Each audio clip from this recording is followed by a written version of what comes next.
Hello, welcome to episode 8 of Primary Target. I'm your host, Who the Fuck, as always joined by my co-host, Vargren. Today we have a very special guest, Loroseco from Hard Knocks. Laura, welcome to the show. Hi, thanks for having me. Let's dive right into this. So the first thing I want is to get our listeners, sort of background of where you've come from and where you are now. Can you give us a little bit of that? Sure. So I'm what the community often calls an Asakai baby. I joined after the news coverage in the Battle of Asakai in February 2013. Ended up in Brave Newbies, as most people who joined around then did. Played with them for a few months and learned the basics. Ended up in Goonswarm in Suraz's Corp, Black Omega, for about 10 months and learned sort of the joys of Dominion self-warfare, that good old thing. I was there for the Halloween War on BTK. And then I got a little bored in Nullsec. I got the Wormhole bug from Clarion Call 3 and from just like seeing the awesome Wormhole battle reports of lots of Bling ships dying. Applied to a bunch of Hard Knocks. Applied to a bunch of Wormhole corps. Sorry, the only one that would take me because I was a goon was Hard Knocks, and I've been there ever since, on and off really. Learned how to properly play the game. Eventually got a leadership position just 18 months ago, give or take, and I've been one of the leading people on basically every Hard Knocks op since then. Nice. So one thing recently that's happened for you is you were a candidate for CSM 15. Yes, and I came 11th, which was That's rough. it was very frustrating because they did the whole, when they presented CSM this year, instead of just releasing the results, they did the whole Twitch stream where they sort of went through and eliminated people one at a time and transferred all the votes over. And I was sat there. Wow. I was sat there like, been horrible.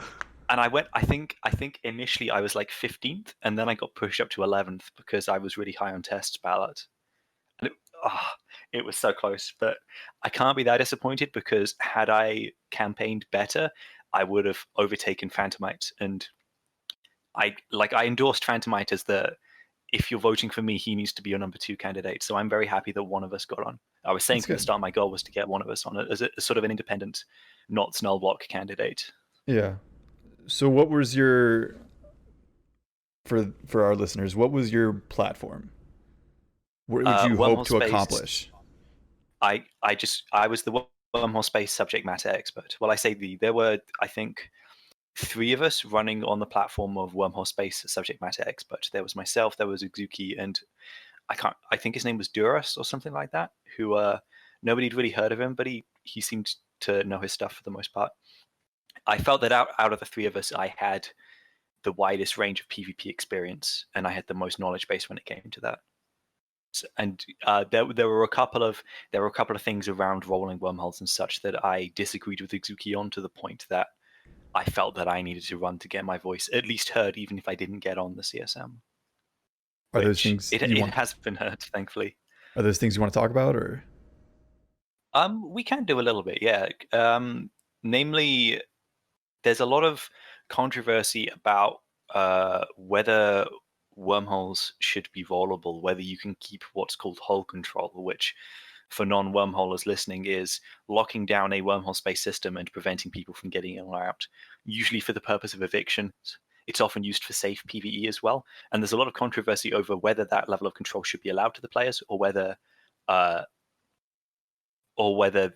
there should be a lot more randomness and a lot more danger, and like whether wormhole space should be more of a Wild West danger around every corner place rather than what it is currently, which is more of an enclosed system that knowledgeable players have a great deal of control over.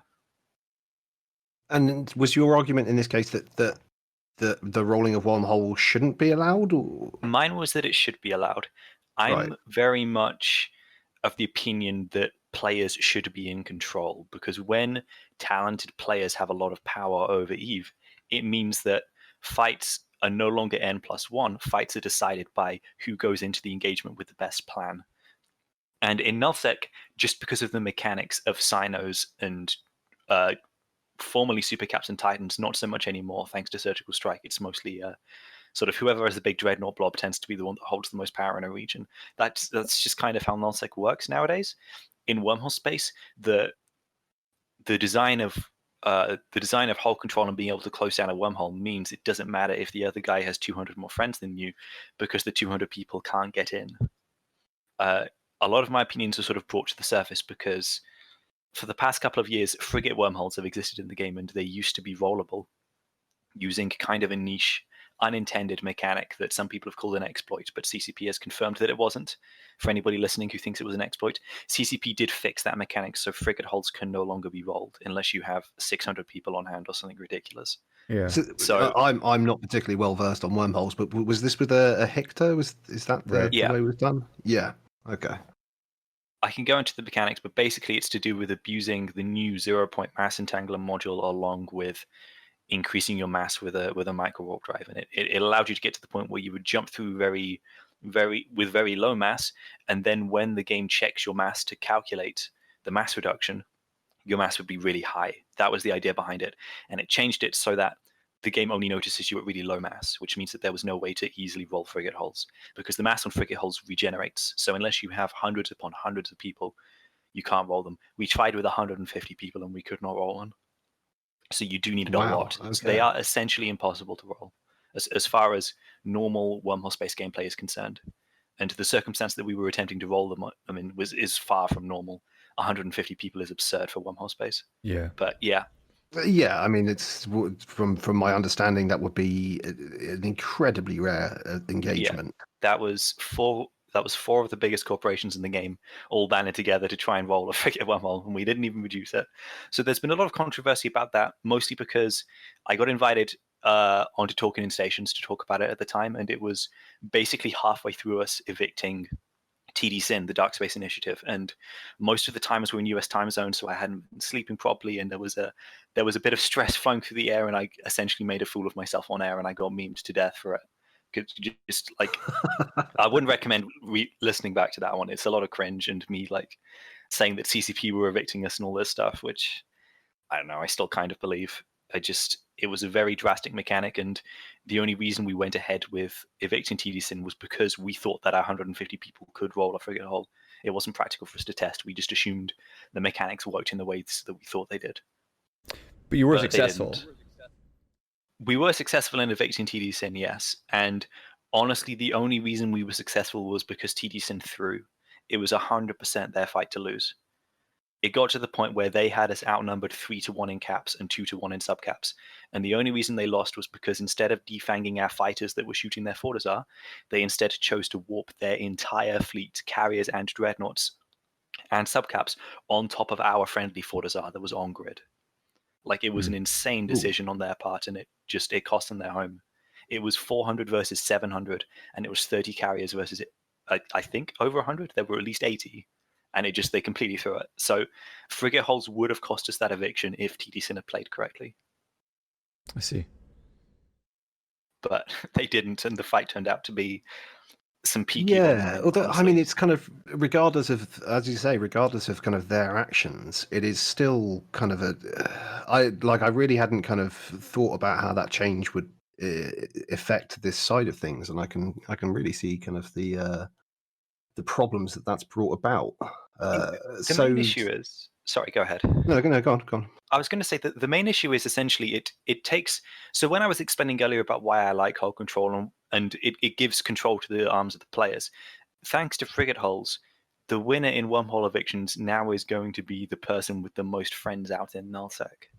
That's what frustrates me, because for the TD-SYN eviction this time around, Hard Knocks were kind of not well liked because of our association with Inner Hell. So TD-SYN had most of the buddies from nullsec. They had Goons and Test on their side for the timers, and Horde came into third party. So we should have lost that. And then meanwhile, if we rewind to 2 years previously, when we were being evicted by the Initiative for the first time back in 2018, we may well have won that if frigate hulls were unrollable, because we could have brought in a bunch of people who hate Goons and Init, because HK wasn't quite like the big evil entity that people seem to label us as nowadays. People seem to like us a lot more back then. But we could have brought in like Horde, we could have brought in Test, we could have brought in a bunch of people. But frigate hulls back then could be rolled, and in fact one did spawn in 2018, and Goonswarm had some former wormholes with them who knew how to roll them. So that did not last long enough for us to do anything with it. So, in through all of this, the thing that I've heard is that put the power in the hands of the players in wormhole space. So I take that to mean that you want more groups in wormhole space. That may be a stretch for me. Yeah, the MPE is pretty terrible in wormhole space. It's one of the things that I would wanted to have talked about if I'd have made it on the CSM. But yeah, for the most part, I'd say more players in wormhole space is a great thing. Okay, I'm gonna transfer us to then a topic that may be a little bit uncomfortable, but I think that some people have these questions, and I think they want to hear some answers. Oh yeah, so if healthy wormhole space to you looks like more groups, more players in wormhole space, what do you say to those who saw you participating in evictions with Inner Hell and Laserhawks, evicting groups from wormhole space? And I understand that there's political things that happen, and I, as a podcast host, probably shouldn't admit this, but I'm not super read up on all the politics of even of J space or even K space. So there may be some things that I'm not aware of, and I'm speaking from a position of possible ignorance here. Yeah, that's fair. So I'm going to exclude TD Sin from this example because TD Sin was evicting TD Sin was absolutely malicious because of their involvement in that was 100% politics. We just wanted them out of wormhole space. So excluding TD Sin, could you name a PvP corp that we have forced out of wormhole space? Because I don't think I can. Every PvP corp that I can think of that we've evicted besides TD Sin has since set up in a new wormhole. I see That's what you're very saying. interesting, because we've spoken about it and you've referred to it before, in that HK certainly have a bit of the big bad boogeyman of wormhole space. You have that kind of reputation about you now. And so would you say that's actually kind of slightly undeserved, and that you actually, I mean, how do you feel about that kind of reputation? Because I think we can all agree that it does exist, and that HK are kind of one of the big scary entities. It is true we can be bullies, but at the end of the day, it depends on how seriously you take evictions. A lot of people say that I lack context here, but bearing in mind, I'm coming from being one of the leadership in a corporation who has lost the most ISK in an eviction in EVE Online history. So I do have perspective here in saying that evictions are a good thing for the game, and getting evicted brings a corporation really close together. It sort of, wartime promotions happens, it purges out AFK leadership and brings in active people that actually make the cogs turn. And a wormhole corp coming out of an eviction is often stronger than ever. Possby comes to mind, who were evicted in mid-2018. The months following their eviction, when they set up in a new wormhole, they were very strong. They were putting some really good numbers on field. Mouth Trumpet Cavalry that were evicted by Inner Hell, they had a solid showing. They were set up in a new wormhole and PvPing again before the old one had even been completely evicted. I can list off a bunch of wormhole corps that have come back stronger. In my opinion, evictions are a key element of keeping the stagnation out of wormholes. They're a constant driver for groups to be constantly building, networking, spending time wisely, designing doctrines wisely. It tests groups, it hardens them, and this is the more controversial bit, but I think it's important as well. It kills the garbage groups, and it disperses their members to groups that can actually teach their members properly. Yeah, that's actually very much wormhole Darwinism, isn't it? Yeah. Yeah. That's very, I appreciate that. That's actually a really good answer, and I would agree with you that it does sort of churn this cycle, this wheel of life, where it's like, for new growth to happen, the old growth must be stamped out, or the old dying parts of wormhole space must be stamped out. I guess my only question is, and this is my last caveat to this, my only question is, like, do you think that discourages people from getting into wormhole space? Yes, and if so, do you think that that's probably an important part, though, I guess, is like, if people are too scared, if that discouragement is enough to keep them out, then they probably weren't meant to be in wormhole space in the first place. Is that? If people are too scared from being PvP'd in a PvP video game, I'm not sure Like I think the issue is less. I love where you're It's going less with that. people. Yeah, it's less people being pushed out by eviction. There's always going to be people being pushed out by evictions, even if you change the game so eviction defense is a lot stronger. There's always going to be people too scared to come into wormhole space. The trick is to balance that with decent MPE that shows the benefit of wormhole space, which EVE Online currently lacks. I don't know if either of you have done the exploration tutorial anytime recently, but I don't think it even acknowledges the existence of wormhole space. And this is a mechanic that's been in game since 2009, so a little bit out of date there. It does show you how to do the new data and relic bits for the new data and relic game. I say new; it was introduced in 2013, but it teaches you that bit a little bit, and it gives you a limited amount of introduction to scanning. But if it wasn't for the new player health channel, like new players would come across a wormhole and go, "Okay, I don't know what this is," and then click, and then get wingspanned to death on the other side. I was going to say, then wingspan is a learning curve there, yeah. Which tends to be what happens, yeah. I wonder if wingspan is more of a detriment to wormhole space activity than Hard Knocks is, frankly. That was literally my first ever death in a wormhole, was jumping in like an idiot and dying to wingspan. But credit to Wingspan. Like, I don't actually blame them for things like that. Credit to Wingspan. Generally, retention is helped in EVE Online by being killed. And the majority of people who are in PvP Corps who have been evicted before, they will probably name their eviction as one of the more memorable parts of their EVE Online career. People are still talking about the post-party eviction to this day. It's been more than 2 years. To be fair, yeah, the original absolutely, yeah. To be clear, the original Hard Knocks eviction. Yeah, the original Hard Knocks eviction back in 2018. Sorry, I'll just finish this. It's essentially what cemented my place in Hard Knocks. It's I was kind of flicking in and out, joining several corps, and then when the 2018 eviction happened and people needed to step up, that's when I truly got into my own in my corporation. So I would have been worse off without that eviction happening, despite us losing well in excess of 2 trillion-esque in that eviction. So, to be clear on my part, I'm not arguing that no one should be evicted. I think evictions are a healthy source of content. I was just offering, it's one of these things that you hear, isn't it? You know, just stop stamping out the little guys, and it's the thing is, I've heard many similar arguments over the years when it comes to Sov space, in much the same way as, like, you know, the big alliances are smashing the little guys, but in many ways that's the design of Sov space. That's what it's supposed to do. And I think it's a really good argument that wormhole space is not supposed to be that.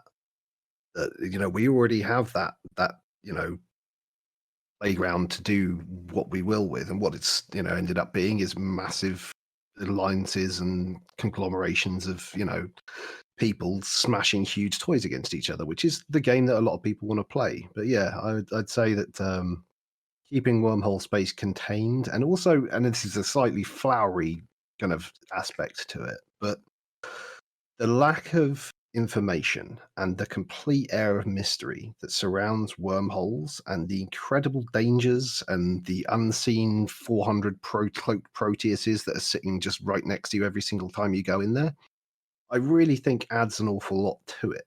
And the kind of the demystifying of it, and kind of, you know, allowing it just to become an N+1 game through a lot of mechanics that I didn't even know existed, to be fair. And this is, again, one of the reasons why it's, I could imagine as two guys, in fact, because I know both of you are both big fans of wormhole content and you love it, and actually translating that across to the majority of the EVE population must be quite difficult a lot of the time, and I can only imagine quite frustrating, because it's kind of, unless it's broken down in exactly this kind of terminology, then it just, most of it just makes no sense to a lot of us.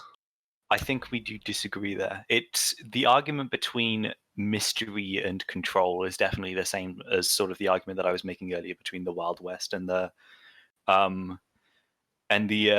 control that we have today. There's a very tough balance in wormhole space between safety and mystery, because if players don't feel safe to a degree, then they won't undock their shiny ships and will get less shiny kill mails, which is why I like that wormhole space has kind of been solved and we know mass limits and we know how to roll wormholes properly, because wormhole space isn't safe, but having this control makes us feel safe. It's that illusion of safety that's important in EVE Online, not being safe. That's why Blackout was so bad. because Blackout removed the illusion of safety. You weren't safe before with local because people could use blue scouts or cloaky campers or anything like that. Blackout removed the illusion of safety and people docked up as a result. In Wormhole space, if you take away control from the players and they can no longer lock down chains, you're going to have the same result, where people are docking up their 20 billion ISK ratting fleets and going out in T2 fit dreads. As an example, the other day I logged into my C6 and I had a nullset connection to 1DQ, 800 people in local. And I rolled that off and I could rat. And then a couple of hours later, I got rolled into and I lost a Dreadnought to Duralex. If we rewind back to that wormhole to 1DQ, if that wormhole had been unrollable, I would have just logged off for the day. Right. Like that's what not being able to control your environment does. I would have logged off, and then I wouldn't have got bin content to the Duralex guys. Because, granted, I'm not happy about losing a dread, but that's like that was good for the ecosystem, right? Me feeding content, that's good.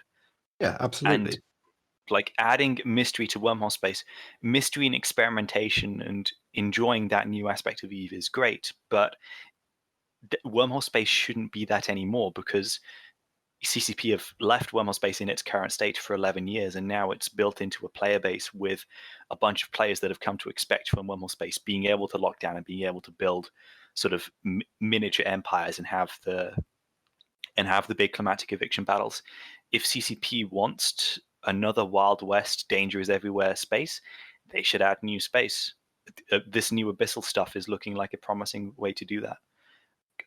An idea that somebody gave me the other day: imagine if there was a Thera except that was only accessed by wormholes, except instead of just one system, it was a constellation of 5 or 6 connected by stargates, and then that little constellation was only accessible via wormholes. And you can do all sorts of mysterious, fantastical things in that area of space, and then keep wormholes how it is. Because if you change wormholes now, then you alienate the current player base, which is what sort of 10 to 15% of EVE players live in wormholes. You're alienating these people and pushing them back out to K-space, or forcing them to adapt to a wormhole space that they haven't grown to love, like they have the current one. So it's I actually love that idea.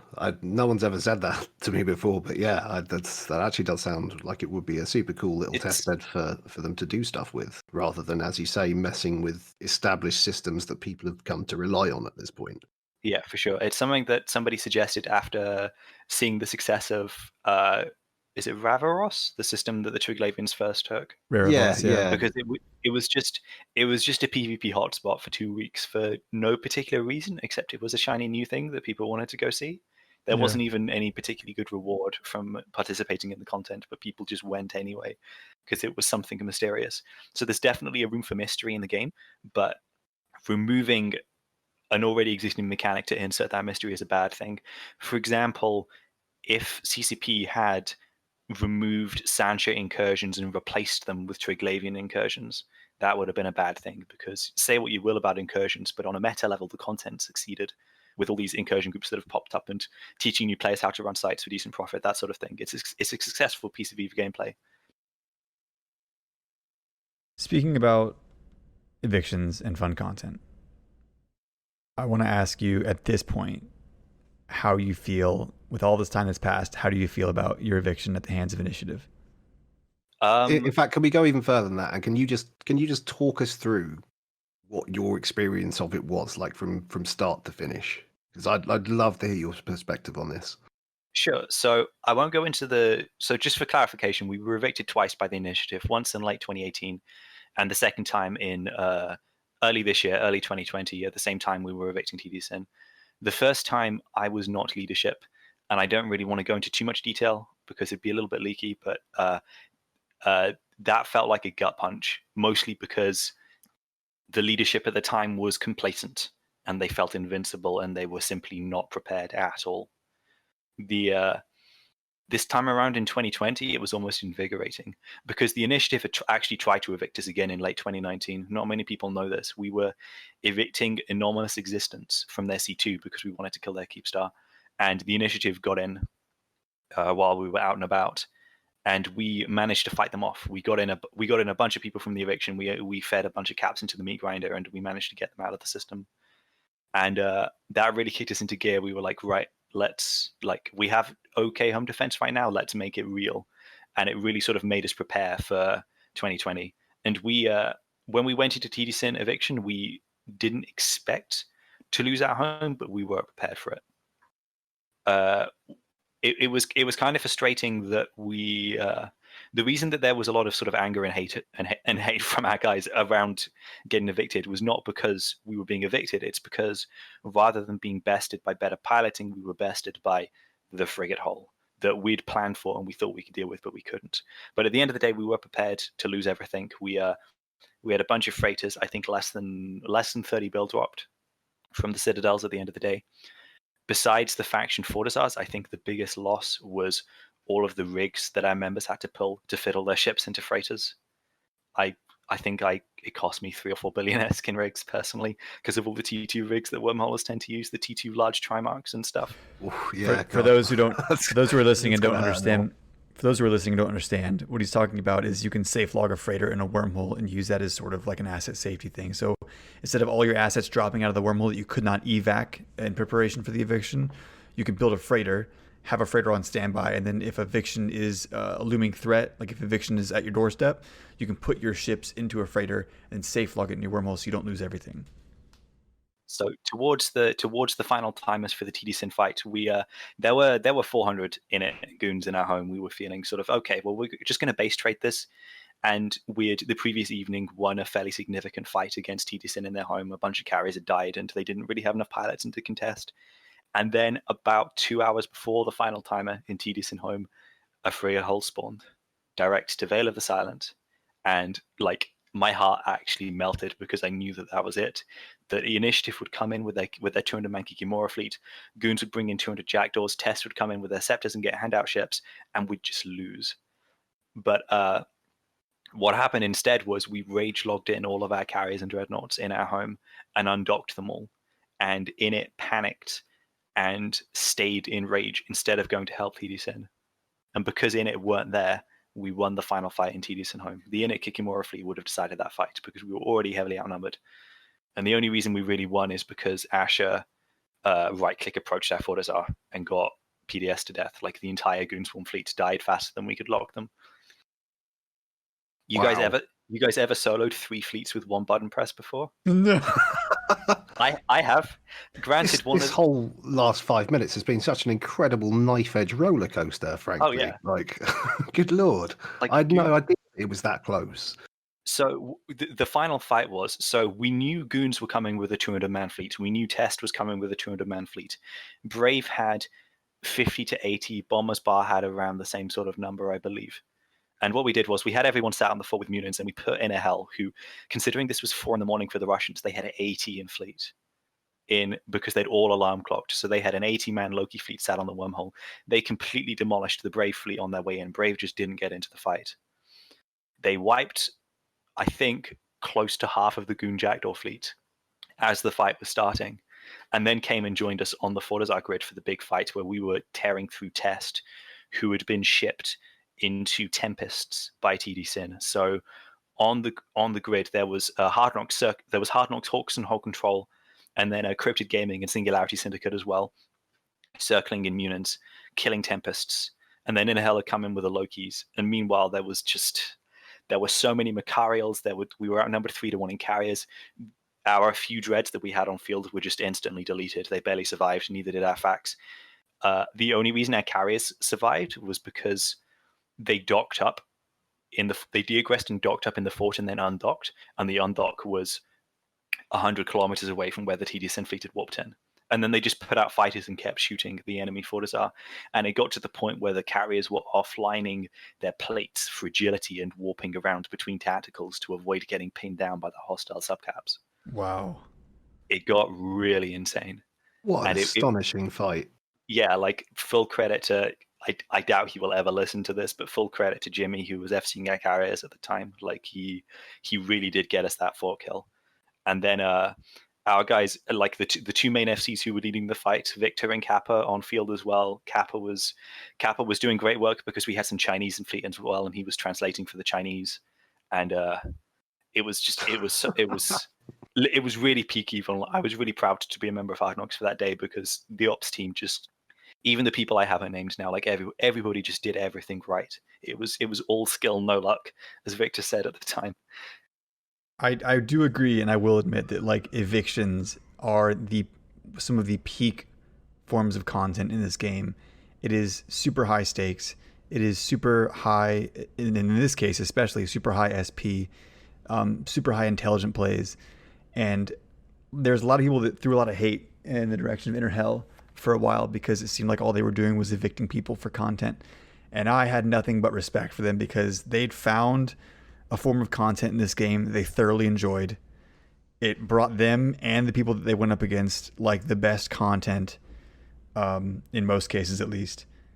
And they just stuck with that. And it's like, I mean, what can you expect of someone when they find something they enjoy doing, except to keep doing that thing that they enjoy doing? Like, so to hear that story, I'm like, man, this sounds like a movie. Keep going. Like, Oh yeah, and the preceding war was essentially so after those two big fights, our home being evicted and then TD-Syn's home being evicted, TD-Syn decided that they weren't done and they were going to start attacking our C6 empire and they were going to start a big war, and it just sort of fell apart from there because our coalition had assumed that TD-Syn were going to be bringing in the initiative as a huge partner in the war. So we took it super seriously. We all blued up. We formed a command hierarchy. We went full sort of try hard mode for this. And meanwhile, sort of TD-Syn didn't really know what they were doing, and the war just turned out to be a complete shambles. I think out of all of the Fortizars that they attacked, which was well over 20, the only one that they got into structure was the one that we'd anchored in their home as staging for the initial eviction. And we saved that with, I think there were 3 of us. There was me, I was in a Pete. There was Seth Kane from Whole Control was there in a Hecate. And then one of our ops dudes, Phi, had refit a rolling carrier to combat. And we saved the Fortizar with 3 people. Like, Wow. that's sort of, it was just, and that was Real the closest hero they got to moment. killing one. Yeah, that was the closest they got to killing one, because besides that, they didn't manipulate wormholes that well. It kind of comes back to the skill-based stuff, because Hard Knocks have a lot of experience running evictions. So as defenders, we knew how Whole Control worked. We knew that if you have 6 to 10 people in an eviction hole and the enemies are planning to come back later, you can keep them out. And we knew how to use yachts, and we knew how to use Peats, which, for anyone who doesn't know what a Peat is, it is a sniper fit 200-kilometer range Tengu that is cloaking nullified. So no tank, so it dies if you catch it, but they're very hard to catch. So I'm a huge fan of the Pete. Oh yeah, I kind of think they're a little bit stronger, especially because they can cloak now. But they're very good. I do love essentially coward ships, as I call them, where it's you make it incredibly difficult for you to lose the ship if you play it correctly, and I really enjoy that style of gameplay, which is it is definitely fun. Eviction. Yeah, it's definitely fun where the enemy has 40 people on grid and you can cause enough damage to them to affect their gameplay with 5 people, which is another big way how we won that war, because it was TD-Syn were pinging members for their ops every day, and on our side, we did as much as we could without pinging our member base. So we most of the scouting in the Whole Control and the Pete flying, and we did chemos at one point, which are smart bomb fit T3s to kill confessors and jackdaws and that sort of thing. All of that was mostly contained in the ops team, and we only pinged our members if we absolutely needed the numbers. And a combination of that and just the nature of Hard Knocks recruiting people that are more committed to EVE than most Wormhole Corps, as a result of the combination of those two things, we were burning out at sort of a third of the speed that the enemy were burning out. And that's a big reason that the war turned out to be kind of a big farce and ended after about a month, and then TD-Syn ran off to nullsec. But it's certainly one of the things that I think is overlooked when it comes to what warfare in EVE is, because people can get very obsessed with kill boards and territory and space being taken, and none of these things actually matter when the alliance itself is made up of players who are essentially not hurt physically by anything that goes on. You can blow up his spaceship, but the guy's, it's not real war. Oh yeah. He still exists. He's still there. He's still part of the corp. He doesn't, you're not actually hurting someone. It's so much of it is about the psychology of your players. People if you are more committed. maybe not in the smaller alliances, certainly not in Wormhole space, but people definitely think about it in Nullsec. As an example of this, for the current war that's going on, I'm specifically going to talk about Test versus Goons here down in the south in Paragon Sol. Yeah. The border system is between TCAG and G-Magic, which is a period basis Paragon Sol regional gate. Goons basically at all time have a standing fleet gate camp set up on their side. Test barely ever do. They just sort of, like, the majority of their line members just sort of chill and wait until pings. And I just think that's really interesting, that you can imagine being out gate camping for sort of 2 or 3 hours doing not too much, and then somebody pings for strat up and you're like, oh, I've already been on for 2 or 3 hours. I think I'm done for the day. I'm gonna go. Like I had some real life stuff to do today. I need to go do that, so I'm going to do that instead of going on the strat up. Meanwhile, Test haven't been pinging for K camps all day. I think, like, Nullsec Alliance definitely do think of that, and I think it's something that Test has done quite well this war, where it looks like they're not really doing too much outside of the big fleets, but it feels to me like it's deliberate that they're doing that because they expect the war to drag on for months.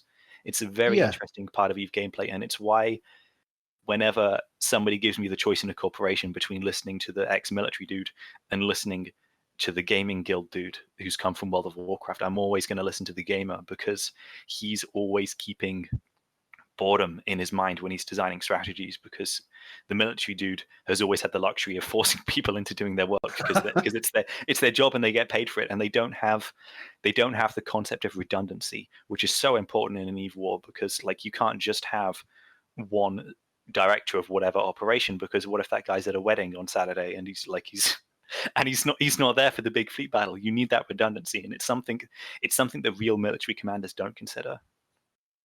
Right. I can tell you that from your outsider's perspective, you have absolutely nailed it. Because obviously I'm part of Brave, which is part of Legacy, so we share a lot of pings with Test, and we kind of see a lot of their operations. You're absolutely correct in that the focus has been just on do the important things, ping for the important things, and other than that, people have just been pretty chill. Catch standings, just been running around murdering stuff when it feels like kind of operations have generally kind of continued mostly uninterrupted. And then when it's time for like a big thing, there's a whole lot of pings about it, and everybody shows up and people are up for it. And generally enthusiasm has been very high in those fleets. And yeah, it is definitely kind of treating your players' interest as a resource, which is in many ways the most important resource that you have in EVE Online. It's like, absolutely, yeah. Is this shit interesting? It's why that even if there wasn't such a big numbers advantage on the Pappy side, my money would probably still be on them for this war. I don't see Goons having the stamina. But we'll see. The burnout will be a real big game changer for them, is where you have so many groups opposing you on one side that have so many different play styles, so many different, like, individual objectives, all hitting you at once. The burnout from your average line member in Goon Swarm, even if we're just talking about pinging for the important stuff, the burnout from going on those important strat ops on an almost daily basis, if not pinging for them on like an hourly basis at some points, is going to be a real problem for them soon. And I'm very interested to see where it goes from here, because this is not like other wars, like the last big war that went on between PanFam and the Imperial Legacy Coalition at the time.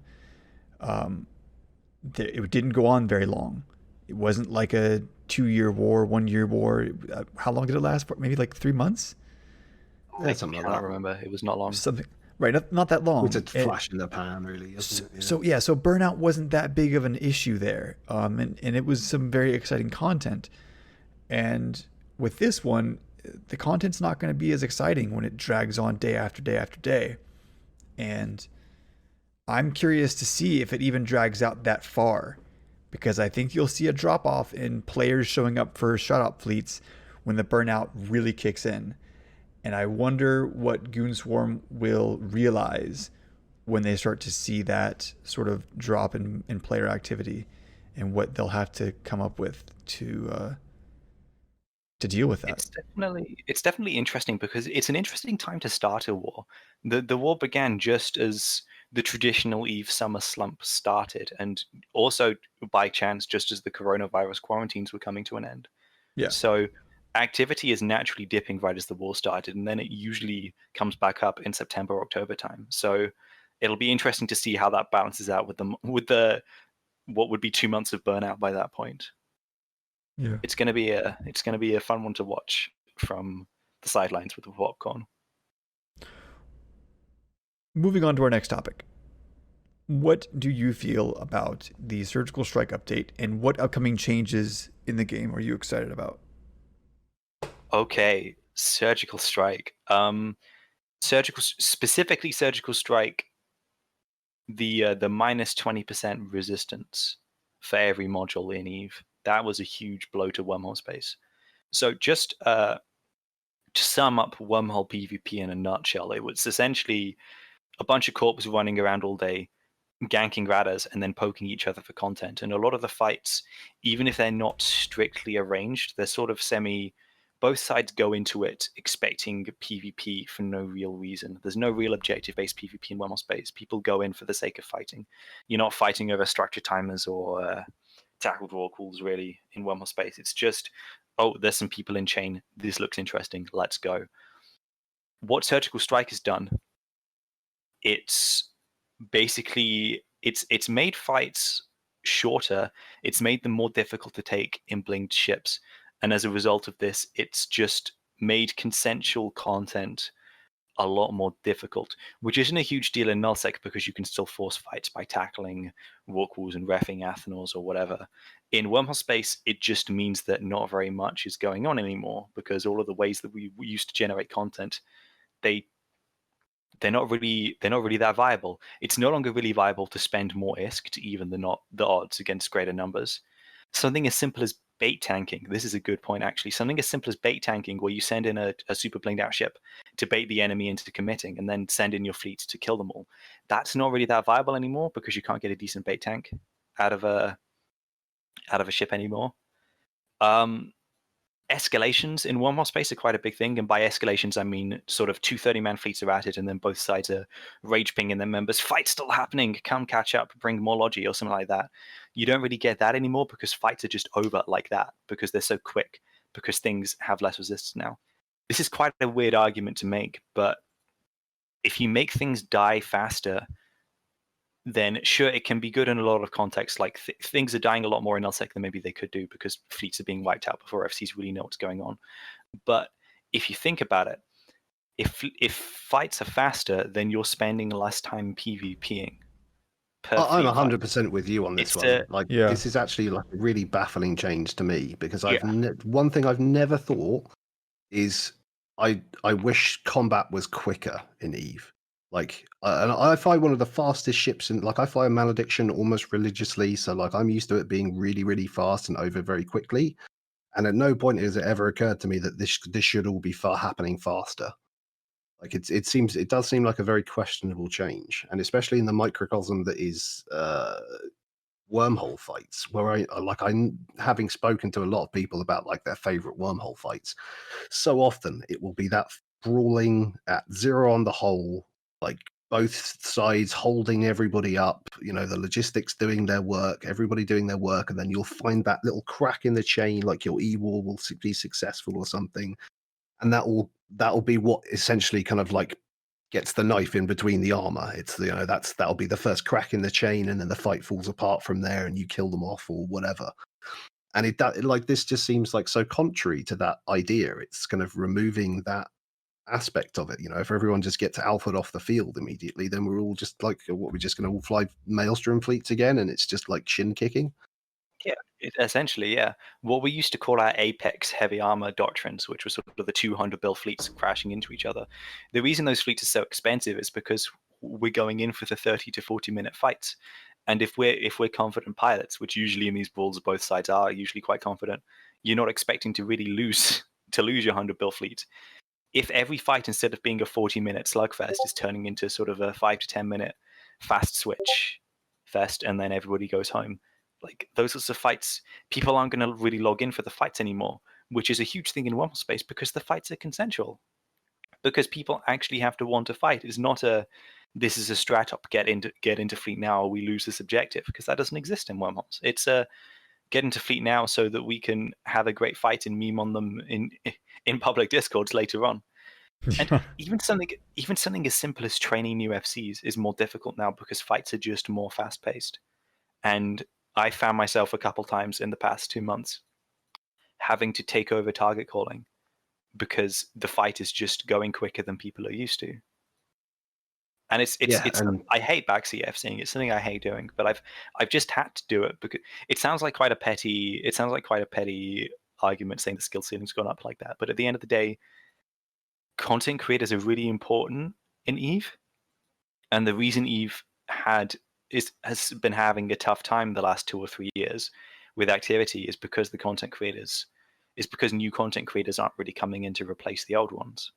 That's sort of my working theory there. The content creators are getting older and finding jobs and having less time, and then new ones aren't really coming in to replace them. Yeah, I mean, I agree. I agree with all of what you're saying. But like in that, yes, it would be nice if we could kind of concentrate it a bit more, and there weren't such big gaps. And sometimes Eve can be quite a boring game, when you're just waiting around. But I feel like this is, as you say, making the combat part of Eve take less time is absolutely the wrong focus. It should be making the finding the content you want to do part should be the focus. That's what needs to be reduced. Which I've heard CCP Rise refer to time to content a couple times, which I'm glad that's a focus for them. And Yeet filaments, as they're called, are a very obvious demonstration that CCP are willing to reduce the time of content and even go as far as breaking sort of the deep set rules of the sandbox in order to reduce time to content, which is how I would describe these new PvP arena filaments, which is they feel so anti-Eve, but at the same time, because of the format of the filaments, where it's only sort of 2-man groups or 3-man groups, they're not really taking content away from the sandbox too much. So I'm not necessarily opposed to them. It does, and like in that instance, like fair fight PvP sort of way, it feels anti-Eve. I agree there. It does, but then you read all the small gang Discord lighting up with looking for a 2v2 partner and all this stuff, and it's just like, oh, I've not seen that guy talk in this Discord in about 5 months. I thought he quit. It brings people back, and I've not noticed less roamers out really, besides like the first few days where just everybody is doing the new content. Because you got to try the new thing, which is how the solo abyssal PvP was, even though it was really not well implemented at all. It was not a good mechanic. But I mean, I felt much the same about the the kind of the arena PvP has never been something that I've been a big fan of in EVE or in other games, but it doesn't take away anything from the game. It just adds to it. So it's kind of it's one of those things like you were talking before about kind of if they replaced incursions. It's one of these things where it's like, well, it doesn't take away from the game. Let's have it in. If people enjoy it, fantastic. It's more people playing EVE. It's more content for everybody. Yeah. And I'm glad they did it in that way, because reducing time to content is very important. And I would say it's one of the most important things in Wormhole space, because Wormhole space has the longest time to content anywhere in EVE, because just of the nature of Wormhole space, you have to scan out chains. And it can take 15 minutes to scout a system instead of the 2 minutes it takes in nullsec. And nerfing rolling, which is something that CCP inadvertently did recently, has been a big detriment for that. In Hard Knocks, we live in a high-class wormhole in a C5 with a single static, and instead of scanning out chains, we do what's called rage rolling, which is every 3 to 4 minutes we collapse our static in search of content. So we will roll our static, scout the new one, look for content. If there's nothing there, we immediately re-roll it, and we just keep doing that for a couple of hours. And CCP, through the changes that I talked about in frigate holes, the same mechanics affected other wormholes as well, and they made it take 3 accounts to roll a wormhole instead of the 1 account that it used to take. And as a result of this, it's just made it more difficult to increase the time to content, because sure, you can bring more people along to make the rolling go harder, but I'm sure both of you are familiar with how difficult it is to get people in a standing fleet to actually sort of be constantly doing things instead of sitting there waiting for content to be fed to them. Absolutely talking to the right people, yes. Yeah, so needing 3 people to do something instead of 1 person is a huge is a huge downside. And I have a dude in my corporation who I will not name, but he at the time of this conversation had 3 accounts, and he used to do a prober, a rolling carrier, and then a saber, and he would rage roll. He would rage roll for content, and he would get us a decent amount of content. And then when the change came, he realized that he couldn't do things on his own anymore, so he just stopped rage rolling. He just like wasn't really playing anymore. And if somebody said to him, well, why don't you just sub another account or 2 and then you can do it again, he would say, looking at the changes CCP are making to Wormhole space, I just don't think the game's going to be enjoyable enough for it to be worth me subbing more accounts. And that was just, knowing how much this dude really liked EVE, it was a sad thing to hear. Yeah. Because it's definitely it's almost a meme at this point in Wormhole space, them talking about how they're neglected by CCP and how all of the changes seem to be bad at the end of the day for Wormhole space, which is a combination of it's a combination of quite bad luck, because the rolling change that I'm talking about here was an accident. It wasn't an intentional change. It was put in the game to fix a bug with Wormhole rolling. And then also the roaming connection change, where there's just more connections nowadays. That one was even shown to the community beforehand, and like we were asked for our opinion, and nobody could really think of any downsides. And now that change has just sort of turned out to be a negative, just because it takes more time to scan wormhole chains now. And it's as simple as that. There's more wormholes, so there is more scanning to be done, and time to content is increased. I mean, it is this like, it does seem like that the wormholes essentially exist as a very delicately balanced ecosystem at this point. They definitely where are, yeah. Even the most minor changes from outside can have kind of really as you say, like, no one saw this coming. You all knew what the change proposed was. No one could see how it could go wrong, but over time, it does screw with things. But yeah, so I mean, speaking of sad things, right, yeah, we've gone way too long, haven't we? I can already tell. No, it's all right. You're an incredibly interesting person to listen to, Laura. Absolutely. Like, some of these stories are just fantastic. Before we go, though, I want to give a big plug out. If any of the stuff that you've heard tonight sounds interesting, I don't know if Hard Knocks are recruiting. Are you guys recruiting? Yeah. We're always recruiting. Well, there you go. So, look them up, and if you want to come and have a look at the interesting and exciting side of wormhole space that will hopefully remain intact as much as possible, then I am optimistic. Like, a couple of CCP dudes have asked me a little bit about wormhole space stuff, and I am optimistic. Like, they are listening slowly but surely. Bargain, do you have a kill mail? I mean, we've gone so long. The thing is, like, I more than anything, I'm just interested to hear because you were in Brave.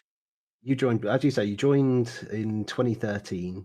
Yeah. February the 10th, 2013, going all the way back here to these first few losses, where you joined Brave almost immediately.